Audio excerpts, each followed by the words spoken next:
इस वीडियो में आपसे बात करूंगा एक बड़ी ही इंटरेस्टिंग और एक ज़बरदस्त डिबेट के बारे में जो कि 2002 में हुई थी। एक कॉन्फ्रेंस में ये डिबेट हुई थी दो डॉक्टरों के बीच। डिफरेंस ये था कि एक डॉक्टर ऐसा मानता था कि एंटी डिप्रेसेंट दवाइयाँ प्लेसिबो के मुकाबले कुछ अच्छा असर नहीं लाती और ये उनका मानना था रिसर्च एविडेंस के बेसिस पर। मतलब बहुत सारे शोधों का विश्लेषण करने के बाद इन्होंने ये निष्कर्ष निकाला था। तो वहीं जो दूसरे डॉक्टर थे वो ऐसा मानते थे कि भले ही थोड़ा सा ही अच्छा असर आता हो इन एंटी डिप्रेसेंट दवाओं का प्लेसिबो के मुकाबले, पर फिर भी बहुत से पेशेंट्स को फायदा दिया जा सकता है और ये दवाइयाँ लोगों के काम आती हैं।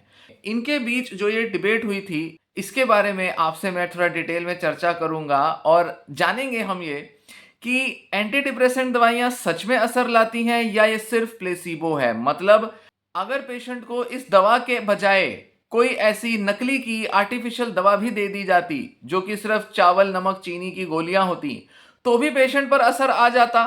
मतलब उनको असली दवा नहीं दी जो डिप्रेशन का इलाज करती। तो क्या ऐसी दवाइयों का दिया जाना जो कि पेशेंट के डिप्रेशन को ठीक करती हैं और एक्चुअल की एंटी डिप्रेसेंट दवाओं का दिया जाना, क्या इनके असर में कोई बड़ा फर्क होता है? और अगर ये कोई बड़ा फर्क नहीं होता तो फिर एंटी डिप्रेसेंट दवाइयां देनी ही क्यों? इस विषय पर बहुत से डॉक्टरों ने कई सारी डिबेट की है, बहुत सारे रिसर्च आर्टिकल्स पब्लिश हुए हैं। और भले ही आपको अक्सर ऐसा मिलेगा कि डॉक्टर दवाइयां देने के फेवर में होते हैं, डिप्रेशन की या ओसीडी एंजाइटी के लिए भी एंटी डिप्रेसेंट दवाइयां दी जाती हैं, पर फिर भी रिसर्च लिटरेचर में डॉक्टरों के बीच तगड़ा डिबेट चलता रहता है और ये डिबेट अभी तक चालू है।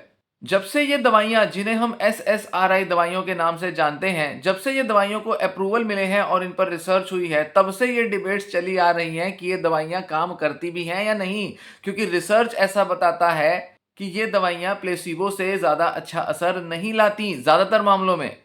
तो आइए अब इस डिबेट को समझते हैं और जानते हैं कि दोनों डॉक्टरों का क्या कहना था, कौन अपनी जगह सही था गलत था, ये तो मैं आपको इस वीडियो में नहीं बताऊंगा, पर दोनों आर्ग्यूमेंट्स आपके सामने रखूंगा, थोड़ा डिटेल में समझाऊंगा कि उन दोनों का क्या कहना था।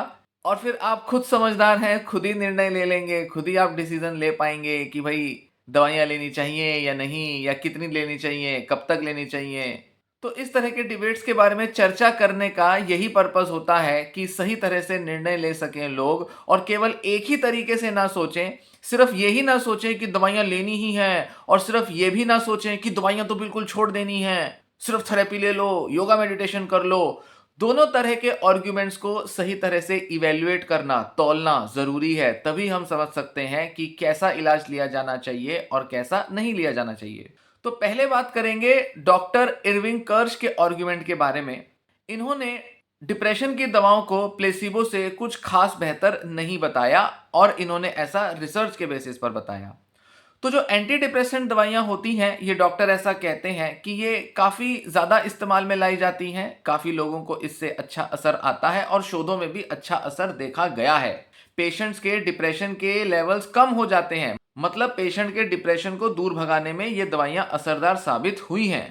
पर साथ ही डेटा कुछ अलग चेहरा भी दिखाता है। कर्श और इनके कुछ दूसरे कलीग्स, कुछ दूसरे जो रिसर्चर्स थे, उन्होंने एक ऐसा डेटा एनालाइज किया 2002 में, जो कि दवाओं की कंपनी के द्वारा डेटा FDA को भेजा गया था। जब उन दवाओं को अप्रूवल दिलाना होता है, तब जो दवा की कंपनियां अपने रिसर्च का डेटा FDA को भेजती हैं ताकि FDA डिसाइड करे कि हाँ दवा जो है वो सही काम कर रही है और इसको अप्रूवल देते हैं। तो उस डेटा को उन्होंने एनालाइज किया और ये डेटा इन्होंने FDA से मंगवाया था, क्योंकि आमतौर पर डॉक्टरों को जो डेटा अवेलेबल होता है वो वही होता है जो रिसर्च में पब्लिश होता है। तो फार्मा कंपनियां जब अपने रिसर्चर्स के द्वारा ये सब डेटा पब्लिश कराती हैं तो इसमें काफ़ी बड़ा झोल हो सकता है, पर जो FDA को रियल डेटा भेजा जाता है वो काफ़ी अलग हो सकता है उस डेटा के मुकाबले जो कि रिसर्च आर्टिकल्स में पब्लिश होता है। तो इन्होंने सीधा FDA को बोला और उनसे डेटा मांग लिया और इन्होंने 6 एंटी डिप्रेसेंट दवाओं का डेटा मांगा। फ्लुओक्सेटिन, साइटेलोप्रेम, पैरोक्सेटिन, सर्ट्रेलिन, वेनलाफेक्सिन और नेफेजोडोन। ये 6 दवाइयां जो कि उस टाइम तक अप्रूव की जा चुकी थी, मतलब 2002 तक इनको अप्रूवल मिला था और ये काफी कॉमनली प्रिस्क्राइब्ड मेडिकेशंस थी, बहुत ज्यादा डॉक्टर्स इनको प्रिस्क्राइब करते थे। इन दवाओं का इन्होंने डेटा FDA से मांगा। अब कर्श और उनके जो कलीग्स थे उन्होंने ऐसा देखा कि एंटी डिप्रेसेंट दवाओं का असर तो बहुत अच्छा आया, पर इसी के साथ प्लेसिबो का असर भी बहुत अच्छा देखने में आया। फार्मा कंपनियों ने जिन क्लिनिकल ट्रायल्स को स्पॉन्सर किया था उनमें 50% से भी ज्यादा क्लिनिकल ट्रायल्स ऐसे थे जिनमें एंटी डिप्रेसेंट दवा प्लेसिबो के मुकाबले कुछ भी अच्छा असर नहीं दिखा पाई थी। इनफैक्ट जिन लोगों को हायर डोज पर भी एंटी डिप्रेसेंट दवाइयां दी गई थी उनमें भी कोई बड़ा असर नहीं देखने में आया उन लोगों के मुकाबले जिनको लोअर डोज मिली थी। और सबसे इंटरेस्टिंग फाइंडिंग ये कि डिप्रेशन के स्कोर्स में एंटी डिप्रेसेंट और प्लेसिबो में केवल 2 पॉइंट्स का एक्स्ट्रा डिफरेंस आया। मतलब कि डिप्रेशन की जो दवाइयां थी, ये जो 6 दवाइयां की बात की, इनसे सिर्फ 2 पॉइंट्स ही एक्स्ट्रा डिप्रेशन के स्कोर्स में कमी आई थी प्लेसिबो के मुकाबले। जहां प्लेसिबो से करीब 8 या 9 पॉइंट्स का कमी आई थी डिप्रेशन के स्कोर्स में, तो वहीं एंटी डिप्रेसेंट दवाओं से 10 से 11 पॉइंट्स की कमी आई, जो कि स्टैटिस्टिकली तो एक अच्छा डिफरेंस है, पर कोई इतना बड़ा डिफरेंस नहीं है जिससे कि हम कहें कि पेशेंट्स में बहुत ज्यादा इंप्रूवमेंट आ गई होगी। अब इसको मैं थोड़ा आपको डिटेल में समझाता हूं कि ये 2 पॉइंट का फर्क एक्चुअल में बड़ा क्यों नहीं था। होता क्या है कि डॉक्टर्स डिप्रेशन के स्कोर को जांचने के लिए एक स्केल का यूज करते हैं, मतलब एक प्रश्नावली सी होती है जिसे कहा जाता है हैमिल्टन डिप्रेशन रेटिंग स्केल, हैम डी करके इसे बोला जाता है शॉर्ट में। अब हैम डी पे कुल मिला के 17 सवाल होते हैं और 17 सवालों की जो रेटिंग होती है पेशेंट 0, 1, 2 इस तरह से करते हैं। तो या तो वो सिम्टम पेशेंट को नहीं आ रहा होगा तो वो 0 लिखेगा, थोड़ा बहुत आ रहा होगा तो 1 मार्क करेगा, और अगर काफी ज्यादा प्रॉब्लम आ रही होगी सिम्टम में तो 2 का पॉइंट देगा। अब कुल मिला के 17 सवालों पर 34 का स्कोर लिया जा सकता है और मिनिमम स्कोर जो है वो 0 आ सकता है। अब डॉक्टर ऐसा कहते हैं कि 7 तक का अगर स्कोर होगा तो मतलब पेशेंट को कोई डिप्रेशन नहीं है, 8 से 13 तक माइल्ड डिप्रेशन होगा, 14 से 18 मॉडरेट डिप्रेशन, 19 से 22 सीवियर डिप्रेशन और 23 से 34 तक वेरी सीवियर डिप्रेशन, बहुत ज्यादा पेशेंट के अंदर डिप्रेशन है ऐसा देखने में आएगा। अब अगर कोई इलाज दिया जा रहा है, मान लेते हैं सीवियर डिप्रेशन के पेशेंट्स को दिया जा रहा है जिसका स्कोर मान लीजिए 26 है। अब अच्छा इलाज तो उसी को माना जाएगा जिसमें पेशेंट का या तो डिप्रेशन पूरी तरह से चला जाए या एटलीस्ट 10-12 पॉइंट्स की कमी तो आए, मतलब पेशेंट के अंदर केवल माइल्ड डिप्रेशन मिले, उसको 10 या 11 का 12 का स्कोर ही आए। इतना तक इंप्रूवमेंट तो उम्मीद करनी जरूरी है, 13-14 पॉइंट्स का फर्क तो आना चाहिए। तो डॉक्टरों ने ऐसा देखा कि ये जो 6 दवाइयां हैं इनका अगर पूरा निचोड़ निकाल लिया जाए तो कुल मिलाकर 10 या 12 पॉइंट्स का ही फर्क देखने में आया दवाओं की मदद से। तो वहीं प्लेसिबो में कितना आया, जैसा कि मैंने बताया था 8 या 9 पॉइंट का, मतलब करीब करीब एक बराबर असर प्लेसिबो भी ला रहा है। मतलब जहां पेशेंट्स को कोई दवा नहीं दी गई वहां भी पेशेंट के स्कोर्स में 10 पॉइंट्स तक की कमी देखने में आ गई। और यहां पर ध्यान दें कि कुछ पेशेंट्स में ये जो डिप्रेशन के स्कोर की कमी है ये 12-13 पॉइंट्स भी रही होगी प्लेसिबो के मामले में, क्योंकि ये जो 8-9 का जो मैं स्कोर बता रहा हूं ये एवरेज स्कोर है और ये 6 की 6 दवाइयों पर एवरेज स्कोर आया है। तो कुल मिला के अगर हम कहें कि डिप्रेशन की दवाइयों से असर तो आया, पेशेंट के डिप्रेशन के स्कोर कम हुए, पर प्लेसिबो भी तो उतना ही अच्छा असर ला रहा है, केवल 2 पॉइंट में ही वो चूक जाता है। अब यहां अगर हम पूरी जो 6 दवाइयां थी उनका हिसाब देखें तो फ्लुओक्सेटिन से केवल 1 पॉइंट का ही फर्क देखने में आया। मतलब प्लेसिबो जहां अगर 9 है तो दवा का असर जो है वो 10 है, जो कि सबसे कम था। और वेनलाफेक्सिन दवा पर ये जो डिफरेंस था ये सबसे ज्यादा था, 3 पॉइंट का डिफरेंस था। मतलब कह सकते हैं कि वेनलाफेक्सिन ने थोड़ा बेटर रिजल्ट दिखाया प्लेसिबो के मुकाबले। इसी के साथ जिन लोगों को हाई डोज पे दवा दी गई थी उनमें 10 पॉइंट्स का फर्क देखने में आया डिप्रेशन के स्कोर में, जबकि जिन लोगों को लोएस्ट डोज पर दवा दी गई थी उनमें 9.5 अंकों का डिफरेंस देखने में आया। और 9.5 और 10 ये स्टैटिस्टिकली भी सिग्निफिकेंट नहीं था रिजल्ट, मतलब करीब करीब बराबर रिजल्ट देखने में आए। एक ही बराबर इंप्रूवमेंट देखने में आई उन लोगों में जिनको बहुत थोड़ा सा डोज दिया था और उन लोगों में जिनको सबसे हाईएस्ट डोज दिया गया था दवाई का। मतलब दवा का डोज भी बढ़ा दो तो भी कुछ फर्क नहीं पड़ने वाला। प्लेसिबो के मुकाबले भी देखें तो थोड़ा बहुत ही अच्छा असर ये दवाइयां ला रही हैं। इरविंग कर्श का ये कहना है कि ये एक डर्टी लिटिल सीक्रेट है, एक छिपा हुआ गंदा रहस्य है इन एंटी डिप्रेसेंट दवाओं के बारे में, जिसके बारे में एफडीए भी कोई खास चिंता नहीं करता। एफडीए को कोई परवाह नहीं है, फार्मा कंपनियों को भी कोई फर्क नहीं पड़ता, डॉक्टरों को भी कोई फर्क नहीं पड़ता कि इतनी सारी लाखों की तादाद में दवाइयां दी जा रही हैं पेशेंट्स को, और जो असर है दवाइयों से वो बहुत थोड़े से ही पॉइंट्स का एक्स्ट्रा असर आ रहा है। इनफैक्ट एफडीए ने इन रिसर्चर्स को कहा कि ये जो 2 पॉइंट का जो फर्क है और ये जो आप डिफरेंसेस बता रहे हो, इसका कोई बहुत प्रैक्टिकल फर्क नहीं आता। पेशेंट्स को फर्क तो आ रहा है, पेशेंट को दवाइयां तो दी जानी चाहिए। इसलिए हम कहें कि अच्छा प्लेसिबो का भी असर आ रहा है, कोई बड़ी बात नहीं है, वो तो आता ही है। पर सवाल ये आता है कि ऐसी दवाइयों को दिया जाना जो कि केवल 2 पॉइंट का ही अच्छा असर ला रहा है, उनके मुकाबले जिनको दवा नहीं दी जा रही थी, झूठ बोला जा रहा था, तो ऐसे में इन दवाओं को देने का क्या मतलब? और यही अरविंद कर्श का पूरा आर्ग्यूमेंट है। अब कर्श कहते हैं कि इसके कई तरह के अलग अलग इंटरप्रिटेशंस हो सकते हैं। सिर्फ इतना कहना कि अच्छा कोई खासा रिजल्ट नहीं है, बेकार हैं दवाइयां, छोड़ दो दवाइयां लेना, ऐसा नहीं। वो कहते हैं इसके काफी सारी पेचीदगियां हैं इसमें। सबसे पहला आर्ग्यूमेंट तो यही आता है कि ये जितने भी पेशेंट्स जिन पर रिसर्च की जाती है या जिनको क्लिनिकल प्रैक्टिस में भी दवाइयां दी जाती हैं, उनमें से कुछ पेशेंट्स ऐसे हैं, एक सब ग्रुप है पेशेंट्स का, जिन पर बहुत बड़ा असर आया होगा इन दवाओं की वजह से, और बहुत सारे पेशेंट्स हैं जिन पर ना के बराबर असर आया होगा। तो जब सभी पेशेंट्स का एक एवरेज स्कोर लिया जाता है तो उसमें ये जो फायदा है कुछ लोगों को जो हो रहा है, वो फर्क उसमें मिट जाता है। एवरेज स्कोर के अंदर मीन स्कोर जो निकाले जाते हैं, उसमें तो हमें देखने में आ रहा है कि पेशेंट्स में 10-12 पॉइंट्स का फर्क आया डिप्रेशन के स्कोर में, पर एक्चुअल में कुछ पेशेंट्स ऐसे होंगे जिनमें शायद 20 पॉइंट्स का फर्क आया होगा, और कुछ पेशेंट्स ऐसे होंगे जिनमें शायद 1 पॉइंट का ही फर्क आया होगा। पर जब एवरेज निकालते हैं तो ये फर्क जो है वो दब जाता है, और मीन जो है, एवरेज जो है वो 10 का आ जाता है, 11 का आ जाता है, कि किसी में 20 का फर्क तो किसी में 1 का फर्क। एवरेज कितना आ गया? करीब 10 या 11 का। खासकर कि देखने में ये आता है कि जिन लोगों को माइल्ड डिप्रेसिव एपिसोड थे, उनमें तो दवा का और प्लेसिबो का इफेक्ट एक जैसा था, पर जब हमने सीवियर डिप्रेशन पेशेंट्स को देखा, ऐसा ये वैज्ञानिक बताते हैं, तब वहां पर हमने देखा कि प्लेसिबो के मुकाबले दवा का ही असर जो था वो ज्यादा अच्छा आ रहा था, और प्लेसिबो का इम्पैक्ट जो था वो बहुत बड़ा नहीं था, और समय के साथ ये प्लेसिबो का इफेक्ट कम हो जाता था। पर इन्होंने कहा ये जो एफडीए का डेटा था, इसमें हमें एक और बड़ा ही अच्छा सा सीक्रेट देखने में आया। वो कहते हैं कि हाँ, ये बात तो ठीक है कि सीवियर डिप्रेशन के पेशेंट्स में काफ़ी अच्छी इंप्रूवमेंट आई, जो कि दवाओं का जिन पर ज़्यादा असर आया था। पर वो कहते हैं कि अगर हम माइल्ड डिप्रेशन के पेशेंट्स के मुकाबले अगर सीवियर डिप्रेशन के पेशेंट्स को कंपेयर करें, तो जो प्लेसिबो से इंप्रूव होने वाले लोग हैं वो माइल्ड डिप्रेशन में उतने ज़्यादा नहीं है जितने कि सीवियर डिप्रेशन के पेशेंट्स में हैं। मतलब जहां माइल्ड डिप्रेशन के पेशेंट्स में जिनका स्कोर 10-12 का रहा होगा डिप्रेशन का, उनमें तो प्लेसिबो से भी जो फर्क आ रहा है वो 4-5 पॉइंट्स का आएगा, क्योंकि उसके बाद तो उनका डिप्रेशन खत्म ही हो गया। पर सीवियर डिप्रेशन के मामलों में अगर देखें, किसी का स्कोर 28 होगा मान लेते हैं, तो प्लेसिबो ग्रुप में भी उसके अंदर जो फर्क आ रहा है वो 10-15 पॉइंट्स का फर्क आ गया। इतना बड़ा फर्क आ रहा है, नहीं तो उसमें भी तो 2-4 पॉइंट्स का आना चाहिए था, क्योंकि दवा जब दी जा रही है, माइल्ड डिप्रेशन का पेशेंट है, सीवियर डिप्रेशन का पेशेंट है, एक का स्कोर है 11 और एक का स्कोर है मान लेते हैं 28, तो 11 के अंदर जो डिप्रेशन की रिकवरी हो रही है, मान लेते हैं 4 पॉइंट्स की रिकवरी है, पेशेंट का डिप्रेशन चला गया, तो सीवियर डिप्रेशन में भी तो प्लेसिबो में 4-5 पॉइंट्स का ही फर्क आना चाहिए था। पर वो कहते हैं ऐसा नहीं है, वहां पर भी 10-15-20 पॉइंट्स तक का फर्क आ रहा है। तो प्लेसिबो का इंपैक्ट भी उतना ही ज्यादा पड़ रहा है सीवियर डिप्रेशन के पेशेंट्स पर। हालांकि ये जो असर है, ये दवा के असर से उतना ज्यादा अच्छा नहीं है।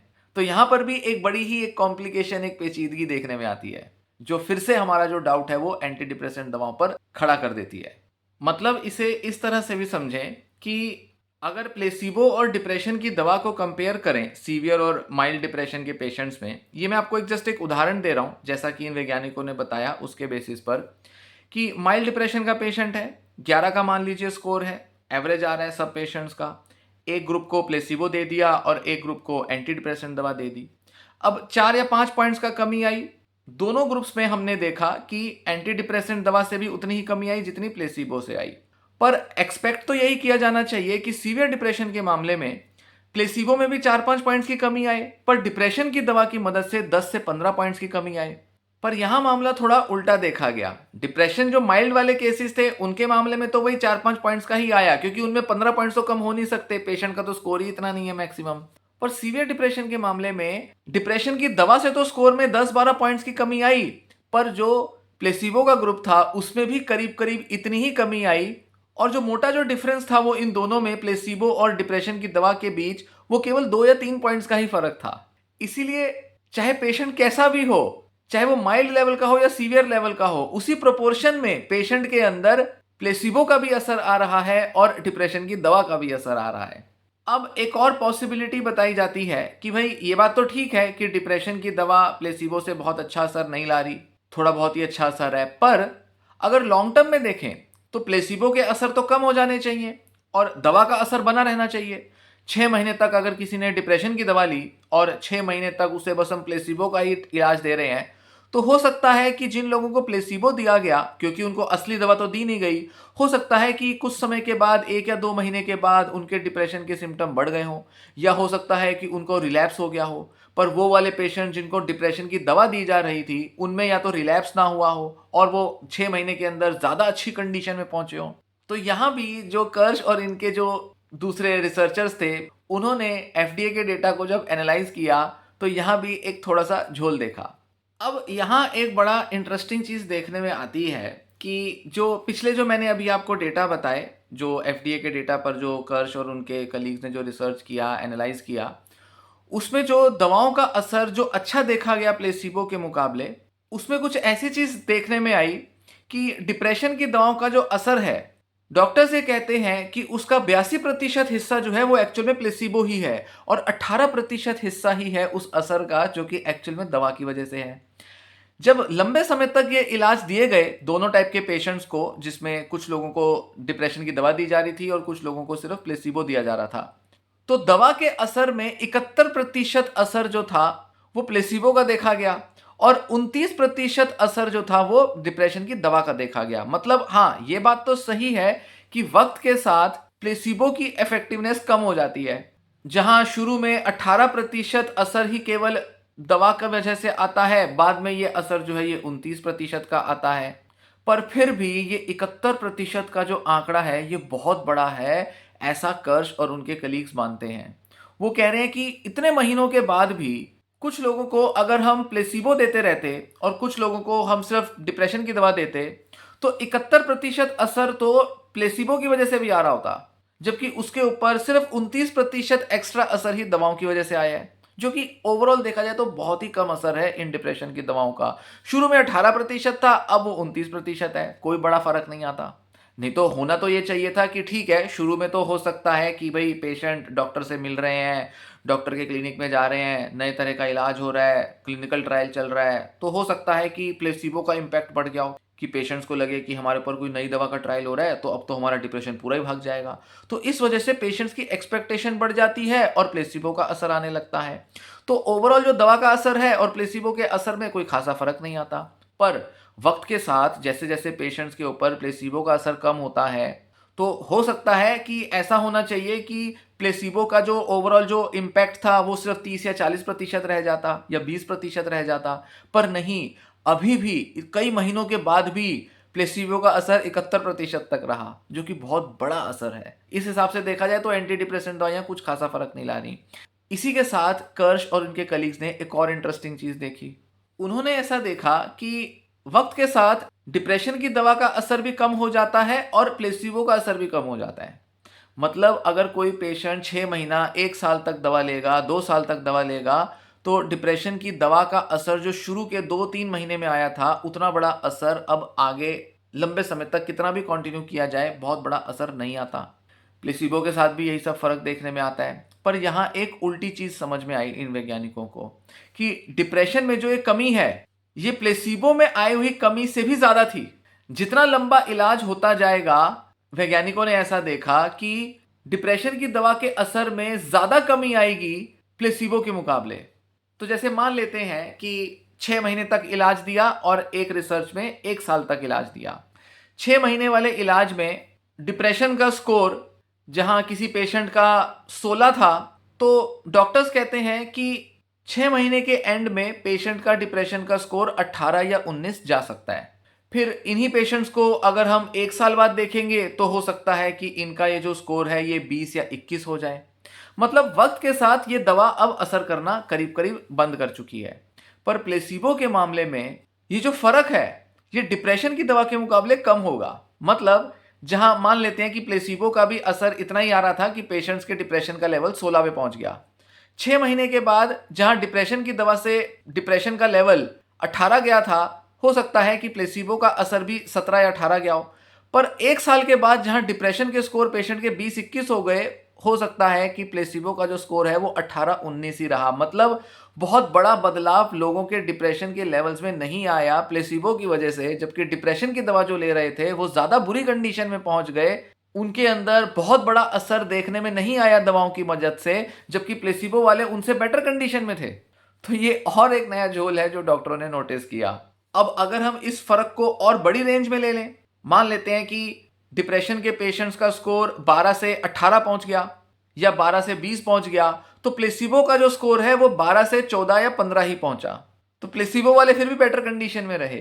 तो अब ये सारे डेटा को देखकर क्या समझ में आता है? कुछ डॉक्टर्स कहते हैं कि एंटी डिप्रेसेंट दवा देते रहो, भले ही इनके प्लेसिबो वाले इफेक्ट क्यों ना हो, क्योंकि पेशेंट्स डॉक्टर से जब दवा लेते हैं तो वो प्लेसिबो इफेक्ट काम ही तभी करता है जब वो डॉक्टर के पास जाकर उन्होंने दवा ली होती है, क्योंकि उनकी एक्सपेक्टेशन बढ़ जाती है। उन्हें लगता है कि हम दवा खा रहे हैं तो दवा कुछ अच्छा असर ला रही होगी, हमें ठीक कर देगी, इसलिए बेटर है कि दवा ले लो। तो भले ही ये दवा एक्चुअल में असर ना ला रही हो, पर डॉक्टर के पास जाना, इलाज से उम्मीद लगाना, एक सहारा मिल जाना, यही अगर पेशेंट को ठीक कर रहा है तो इसलिए ही लेते रहो दवा। क्या जाता है, क्या नुकसान है? तो इस तरह से इन दवाओं को एक एक्टिव प्लेसिबो के तौर पे यूज किया जा सकता है। मतलब हम मान के चलेंगे कि हम प्लेसिबो ही दे रहे हैं, हम दवा कोई नहीं दे रहे, खास कुछ असर आने नहीं वाला, पर प्लेसिबो के नाम पर ही अगर पेशेंट ठीक हो रहे हैं और अगर प्लेसिबो ही लोगों के अंदर अच्छा असर ला सकता है तो हम प्लेसिबो देने वाले डॉक्टर हैं, हम ऐसा ही मान लेंगे। हम मान लेंगे कि भाई ये जो दवाइयां हैं हम प्लेसिबो का ही काम करती हैं सिर्फ। पर पेशेंट को नहीं बताया जाएगा, पेशेंट को तो यही बताया जाएगा कि हम ये दवा लिख रहे हैं, फ्लोक्सेटिन दवा लिख दी, पेरोक्सेटिन लिख दी। पेशेंट को लगेगा कि हाँ डिप्रेशन की दवा लिखी है, इंटरनेट पे जाके चेक करेगा, खूब सारा उसको रिजल्ट मिलेगा, रिसर्च का पता चलेगा कि हाँ अच्छा असर आता है इसका। पेशेंट लेगा, पूरे कन्विक्शन से लेगा। दवा ने चाहे उतना अच्छा असर लाना नहीं था, पर पेशेंट ने जब इतना सारा प्रोसेस फॉलो किया, इस वजह से पेशेंट को रिकवरी होने लगती है, पेशेंट के सिम्टम्स में कमी आने लगती है। ये मतलब होता है प्लेसिबो का। पर क्योंकि इन दवाओं के साइड इफेक्ट्स होते हैं, तो ये जो डॉक्टर्स हैं कर्श और इनके जो कलीग्स हैं वो ऐसा सजेस्ट करते हैं कि कुछ ऑल्टरनेटिव्स यूज किए जाने चाहिए, क्योंकि रिसर्च बताता है कि दवाओं के मुकाबले कई दूसरे ऐसे इंटरवेंशंस हैं, थेरेपीज हैं, ट्रीटमेंट्स हैं जो उतना ही अच्छा असर लाती हैं और कई मामलों में तो डिप्रेशन की दवा से ज्यादा अच्छा असर लाती हैं डिप्रेशन के लक्षणों को कम करने में। जैसे उसमें आती है psychotherapy, CBT, cognitive behaviour therapy, physical exercise, और तीसरा है बिब्लियोथेरेपी। किताब पढ़ना, डिप्रेशन के इलाज की किताब पढ़ना, डिप्रेशन को जानना, डिप्रेशन को समझना और इसके बारे में कुछ किताबें पढ़ते रहना। और ये बात 2002 में कही गई है। आज के ज़माने के हिसाब से कहें तो यूट्यूब वीडियोस देखना, डिप्रेशन के बारे में वीडियोस देखना, थेरेपी की वीडियोस देखना और कई अलग अलग तरीके सीखना, समझना, जिससे कि डिप्रेशन को मैनेज किया जा सकता है। और इसके लिए थोड़ा डिटेल्ड वीडियोस देखना ज़रूरी है, इसीलिए मैं थोड़ी डिटेल्ड वीडियोस बनाता हूँ, क्योंकि उनका जो पर्पज़ है वो एजुकेशनल पर्पज़ भी होता है और थोड़ा सा टेक्निक वगैरह जो ट्रीटमेंट बता रहे हैं वो वाला काम भी हो जाता है। इसलिए लंबी वीडियोस यहाँ पर हेल्पफुल होती हैं, ये अपने में थेरेपी का काम कर देती हैं। और अगर हम देखें कि जो लॉन्ग टर्म स्टडीज़ हुई हैं, मतलब 6 महीना 1 साल तक जिन स्टडीज़ को किया गया है और उसमें दवा को थेरेपी से कंपेयर किया गया है, उनमें ऐसा देखा गया है कि लॉन्ग टर्म में जाकर दवाओं के मुकाबले साइकोथेरेपी का ही ज़्यादा अच्छा असर आता है। तो शॉर्ट टर्म में 3 महीने में देखेंगे तो लगेगा डिप्रेशन की दवा भी अच्छा असर ले आई, साइकोथेरेपी से भी अच्छा असर आ गया, कोई बड़ा फर्क नहीं है। पर 6 महीने तक पेशेंट को दवा दी गई और 6 महीने तक पेशेंट को साइकोथेरेपी दी गई, तो देखने में आया कि दवा का उतना अच्छा असर नहीं आया, जबकि साइकोथेरेपी से पेशेंट में ज़्यादा अच्छी रिकवरी आ गई। तो साइकोथेरेपी को ज़्यादा रिकमेंड किया जाना चाहिए, खासकर कि जिन पेशेंट्स को लंबे समय तक इलाज दिया जाना है।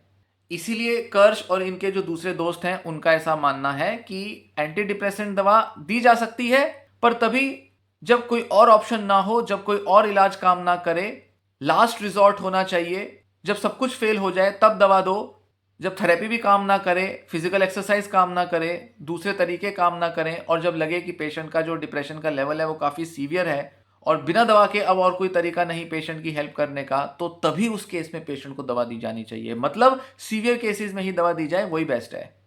अब बात करेंगे दूसरे आर्ग्यूमेंट का, जो कि माइकल थेस का आर्ग्यूमेंट है। इरविंग कर्श के आर्ग्यूमेंट के मुकाबले मैं डॉक्टर माइकल थेस का आर्ग्यूमेंट ज़्यादा लंबा नहीं खींचूंगा, बस जो उनके इंपॉर्टेंट पॉइंट्स थे वो बताऊंगा। अब ये जो माइकल थेस हैं ये कहते हैं कि पहली बात तो ये कि ये जितने भी आरसीटी होते हैं, रैंडमाइज्ड कंट्रोल ट्रायल, जिसमें कि डिप्रेशन की दवा के असर को टेस्ट किया जाता है, कहते हैं ये कुछ खास अच्छी क्वालिटी के ट्रायल्स नहीं होते मेंटल हेल्थ के एरिया में, और खासकर आजकल के जो ट्रायल्स हैं वो भी उतने अच्छे नहीं हैं। इनके अंदर पहली बात तो बहुत ज़्यादा पेशेंट्स को एनरोल नहीं किया जाता। 100-150 पेशेंट्स पर ही रिसर्च कर दी जाती है, जबकि क्लिनिकल ट्रायल के लिए कम से कम 500, 1000, 2000 पेशेंट्स का होना ज़रूरी है। लंबे समय तक चलना चाहिए ट्रायल, और यहाँ पर ये 2-4 महीने 6 महीने में ही ट्रायल को निपटा देते हैं। फिर दूसरा वो कहते हैं कि इसके अंदर पेशेंट्स का जो डेटा है वो हमेशा एक ही तरह से नहीं लिया जाता। अलग अलग रिसर्चर्स अलग अलग तरह से डेटा ले रहे हैं। कई बार डेटा भी जो होता है वो एक्यूरेट नहीं होता। कई बार जो डेटा है वो लॉन्ग टर्म तक नहीं लिया जा पाता। मतलब शुरू में तो मान लेते हैं 200 पेशेंट्स ने डेटा देना शुरू किया, बाद में 3 महीने 4 महीने तक जब तक ये स्टडी चली तब तक इन 200 में से मुश्किल से 100-125 पेशेंट्स रह गए। बाकियों ने मना कर दिया रिसर्च में पार्टिसिपेट करने से। कुछ पेशेंट्स कहते हैं हम पर दवा का साइड इफेक्ट आ रहा है, हमें नहीं और चाहिए रिसर्च के फ़ायदे, हम पुरानी वाली दवा पर ही ठीक हैं, हमें नहीं लेनी ये नई दवा। कुछ पेशेंट्स का मोटिवेशन गिर जाएगा, उनका डिप्रेशन बढ़ जाएगा, इस वजह से वो रिसर्च में पार्टिसिपेट करना छोड़ देंगे। तो कई वजहों से उतने ज़्यादा पेशेंट्स तो रह ही नहीं पाते जिन पर कि हम ठीक तरह से एनालाइज कर सकें। फिर इसी के साथ वो कहते हैं कि इसमें अलग अलग तरह के पेशेंट्स को एक साथ इंक्लूड कर लिया जाता है। कोई पेशेंट बड़ी उम्र का है, कोई पेशेंट छोटी उम्र का है, कोई मेल है, कोई फीमेल है, कोई किसी एक कल्चर को बिलोंग करता है, क्योंकि अमेरिका जैसे देश में जहाँ अलग अलग देशों के लोग होते हैं, कोई चाइना का है, कोई अफ्रीका का है, कोई हिंदुस्तान का है, कोई यूरोप का है, तो कोई वहाँ अमेरिका का ही है। तो कहते हैं ये अलग अलग लोगों पर दवाइयाँ एक तरह से काम नहीं करती। लोगों का सोचने का तरीका अलग है, इस वजह से किसी पर तो प्लेसिबो ज़्यादा आएगा तो किसी पर प्लेसिबो कम आएगा। तो इस वजह से भी नहीं कह सकते कि कौन सी रिसर्च ने किस तरीके से इन सब फैक्टर्स को कंट्रोल किया। कंट्रोल मतलब इनको ध्यान में रखा। तो ये नहीं कह सकते कि सब लोग जो थे वो एक बराबर थे। हो सकता है किसी रिसर्च के अंदर बड़ी उम्र के लोग ज़्यादा रहे हों, किसी रिसर्च के अंदर युवा लोग ज़्यादा रहे हों। तो जो युवा लोग थे उनको शायद ज़्यादा उम्मीदें थी इलाज से, कोई बड़ी उम्र के लोग थे शायद उनको इलाजों से इतनी ज़्यादा उम्मीदें नहीं थी। तो इस वजह से प्लेसिबो इफेक्ट जो है वो वेरी कर जाता है। फिर साथ ही वो कहते हैं कि इनमें जो स्टैटिस्टिकल मेथड यूज़ किए जाते हैं डेटा एनालाइज करने के, वो भी कई बार एक जैसे नहीं होते और उनमें भी काफ़ी एरर्स होते हैं। कुछ लोग तो बहुत ज़्यादा स्टैटिस्टिक्स लगाते हैं और कुछ डॉक्टर्स जो हैं वो ना के बराबर स्टैटिस्टिक्स लगाते हैं। अब सारी रिसर्चेस का जो डेटा एनालिसिस है, रिजल्ट चाहे कुछ भी आ रहा हो, रिजल्ट्स आने के बाद तो हम कहेंगे कि हाँ इसमें अच्छे रिजल्ट आए, इसमें बुरे आए, और हम कंपेयर करेंगे। पर इस रिजल्ट तक पहुंचा कैसे गया स्टैटिस्टिक्स की मदद से, उसमें ही अगर झोल होगा तो फिर हम कैसे बिलीव करें कि जो रिजल्ट्स आ रहे हैं वो सही है या गलत हैं। साथ ही वो ये कहते हैं कि इन रिसर्चेज में अलग अलग टाइप जो है डिप्रेशन के, उनमें भी फ़र्क नहीं किया जाता। हो सकता है कुछ टाइप हों डिप्रेशन के पेशेंट्स के जो ज़्यादा अच्छा रिजल्ट दिखाते हो दवाओं के ऊपर, और कुछ पेशेंट्स का डिप्रेशन का टाइप कुछ ऐसा है जिस पर दवाओं का बहुत अच्छा असर आता ही नहीं। तो एक डिप्रेशन का टाइप कैसा है उस पर भी फ़र्क पड़ता है, क्योंकि एक रिसर्चर ने अगर एक टाइप के डिप्रेशन के पेशेंट ले लिए और उन पेशेंट्स पर असर जो है दवा का बहुत अच्छा असर आ गया, तो डॉक्टर कहेगा कि अरे देखो मेरी रिसर्च ने कितना अच्छा रिजल्ट दिखाया। वहीं कोई दूसरा रिसर्चर कुछ दूसरे टाइप के डिप्रेशन के पेशेंट्स ले लेगा, वो कहेगा कि देखो कुछ भी खासा असर नहीं आया दवा का। तो ये भी एक बड़ा झोल है जिस वजह से रिजल्ट्स जो है वो ठीक तरीके से एक्यूरेटली एनालाइज नहीं किए जा सकते, कंपेयर नहीं किए जा सकते रिजल्ट्स। तो माइकल थेस का यही कहना है कि प्रॉब्लम्स तो बहुत सारी होती हैं क्लिनिकल ट्रायल्स में, पर एफडीए तक जब अप्रूवल के लिए अप्लाई किया जाता है, एनडीए दिया जाता है, न्यू ड्रग एप्लीकेशन दिया जाता है, और जिसके लिए खूब सारा रिसर्च का डेटा प्रोवाइड करना होता है एफडीए को, तो कहते हैं वहाँ पर एफडीए के लिए जो मोटे मोटे तौर पर जो मेन चीज़ें ध्यान रखने की होती हैं उसी हिसाब से डेटा दे दिया जाता है, और एफडीए भी बहुत ज़्यादा गहराई से डेटा को एक्सप्लोर नहीं करता। अगर उसका जो एंड पॉइंट था, प्राइमरी एंड पॉइंट, मतलब कि अच्छा इतने डिप्रेशन के स्कोर में इतना फ़र्क आना चाहिए, क्या रिसर्च में फ़र्क आया या नहीं आया, एफडीए के लिए बस इतना ही मायने रखता है। और इतना अगर उसको रिजल्ट दे दिया जाए तो एफडीए कहेगा वाह दवा का असर आ गया, दवा काम कर गई, चलो इसको अप्रूवल दे देते हैं। और हो सकता है कि इतने सारे रिसर्च की जो प्रॉब्लम्स हैं उनकी वजह से एफडीए, क्योंकि ज़्यादा अच्छे से इन्वेस्टिगेट नहीं कराती, इन प्रॉब्लम्स को दूर करने के लिए रिसर्चर्स को कोई सजेशन नहीं देती ज़्यादा, इस वजह से जो ओवरऑल जो असर है वो थोड़ा ही दिखाई देता है। तो मतलब एफडीए खुद अपने पैर पे कुल्हाड़ी मार रहा है। हो सकता है कि कुछ दवाइयाँ बहुत अच्छा असर ला रही हों, उनकी पहचान ही नहीं हो पा रही, और कुछ दवाइयाँ जो कुछ भी खास असर नहीं ला रही उनको ज़्यादा रिकमेंड कर दिया जाता है। तो इस वजह से ये जो पूरा जो डेटा है ये बड़ा मिक्स्ड सा डेटा है, इस पर कोई कंक्लूजन शायद बनाया नहीं जा सकता, ऐसा माइकल थेस कहते हैं। तो उनके अकॉर्डिंग वो कहते हैं कि अच्छा कर्स जो इतना बड़ी बड़ी बातें कर रहे हैं ना कि दवाइयाँ काम नहीं करती, वो कहते हैं ये बात बिल्कुल ठीक है काम नहीं करती, पर रिसर्च ऐसी की ही नहीं गई है कि दवाओं का बहुत अच्छा असर दिखा दिया जाए। तो उनका सीधा सा कहना है कि अच्छी रिसर्च करो, अच्छा रिसर्च डिज़ाइन बनाओ, तब जाकर दवाओं के जो अच्छे असर हैं वो देखने में आएंगे। फिर जो सबसे बड़ा आर्ग्यूमेंट है माइकल थेस का वो यही है, वो कहते हैं कि कहने को तो लग रहा है ठीक है, 2 पॉइंट का असर आया या 15 या 20% पेशेंट्स पर ही असर आया, जैसा मैंने बताया था 18% पेशेंट्स पर दवा का अच्छा असर आया प्लेसिबो के मुकाबले। वो कह रहे हैं ये बात तो ठीक है, चलो थोड़ा बहुत ही असर आ रहा है, पर प्रॉब्लम ये है कि कुछ ऐसे पेशेंट्स हैं जिन पर बहुत ज़्यादा असर आया है दवा का, और इस बात के बारे में अरविंद कर्श ने भी जोर दिया था। तो थेस कहते हैं कि वो जो थोड़े से जो पेशेंट्स हैं वो एक्चुअल में अगर देखा जाए बड़ी लार्जर पॉपुलेशन के हिसाब से, लाखों करोड़ों लोगों के हिसाब से अगर देखा जाए तो ये आंकड़ा बहुत बड़ा हो जाता है। और पब्लिक हेल्थ पॉलिसी बनाने के नज़र से, मतलब जहाँ कहें कि भाई सरकार को, कंपनियों को, एफडीए को कैसे इलाज को प्रमोट करना चाहिए, इस नज़र से देखा जाए तो ये दवाइयाँ एक्चुअल में अच्छा काम कर रही हैं। बहुत सारे पेशेंट्स को बहुत अच्छा रिलीफ मिल रहा है। तो इसलिए कोई फर्क नहीं पड़ता कि अगर हम 1 लाख लोगों को दवा दे रहे हैं तो 1 लाख पूरे लोग ठीक हो जाने चाहिए। वो कहते हैं अगर इसमें से 20-30 हज़ार लोग भी ठीक हो जाते हैं तो भी ये बहुत बड़ा आंकड़ा है। और यहाँ तो 1 लाख की बात करी, हिंदुस्तान जैसे देश में अगर देखें तो कई करोड़ लोग जो है एंटी डिप्रेसेंट दवाइयाँ ले रहे हैं, तो जो आंकड़ा है तो लाखों तक पहुँच जाएगा जिन लोगों पर दवा का अच्छा असर आ रहा है। फिर इसी के साथ थेस कहते हैं कि भाई ये जो अरविंद कर्श थे ये बड़ा बोल रहे थे कि अगर लंबे समय तक ये डिप्रेशन की दवाइयाँ ली जाएंगी तो कुछ खासा अच्छा असर नहीं आएगा। पेशेंट जब दवाइयाँ लेना छोड़ देंगे तो इन डिप्रेशन की दवाओं के असर भी शायद ख़त्म हो जाएंगे। और उन्होंने जैसे कहा था कि ये जो लॉन्ग टर्म तक अगर डिप्रेशन की दवा ली जाए तो उसमें 71% असर जो है वो प्लेसिबो का है। वो कहते हैं बात तो ठीक है, हुआ होगा ऐसा, पर वो कहते हैं अगर हम रिलैप्स रेट्स के डेटा को एनालाइज करें, और अरविंद कर्श ने भी रिलैप्स रेट्स को डेटा को एनालाइज किया था, तो उस हिसाब से अगर हम देखें तो प्लेसिबो से 70% पेशेंट्स में रिलैप्स हो रहा है, जबकि डिप्रेशन की दवा जो पेशेंट्स को दी गई हैं उनमें 50% पेशेंट्स में ही रिलैप्स हुआ है। तो इस हिसाब से देखा जाए तो ये 20% का जो डिफरेंस है ये बहुत बड़ा आता है। मतलब डिप्रेशन की दवा लेने से उतने ज़्यादा लोगों में रिलैप्स नहीं आया जितना कि प्लेसिबो के इलाज से आ गया। तो दवा का असर कितना कम हुआ, प्लेसिबो का असर कितना कम हुआ वक्त के साथ, मायने सिर्फ ये नहीं रखता, डिप्रेशन के पेशेंट्स की लॉन्ग टर्म कंडीशन कैसी है, क्या उनको रिलैप्स आ रहा है, क्या वो बार बार डिप्रेशन के शिकार हो रहे हैं। थेस ऐसा बताते हैं कि जिन लोगों को लंबे समय तक भी दवाइयाँ दी जाती हैं, ज़्यादातर जो रिलैप्स रेट होते हैं शुरू के 6 महीनों में वो प्लेसिबो में ही ज़्यादा होते हैं एंटी डिप्रेसेंट दवा लेने वाले पेशेंट्स के मुकाबले। और अगर इससे भी ज़्यादा लंबी ड्यूरेशन का रिसर्च अगर किया जाए, मतलब 6 महीने से भी ज़्यादा का पीरियड अगर हम रिसर्च में देख के चलें, तो वहाँ ऐसा देखने में आएगा कि ज़्यादा समय के बाद डिप्रेशन की दवाओं के मामले में ज़्यादा रिलैप्स होंगे प्लेसिबो के मुकाबले।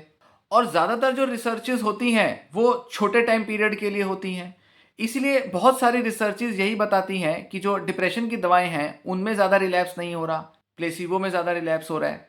तो यहाँ पर थेस क्या बताना चाह रहे हैं कि उन डिप्रेशन के पेशेंट्स को जिनको थोड़े समय के लिए ही दवाइयाँ दी जाती हैं, 3-4 या 6 महीने के लिए ही दवाइयाँ दी जाती हैं, उन पेशेंट्स में एक्चुअल में दवाइयाँ ज़्यादा अच्छा असर ला रही होती हैं।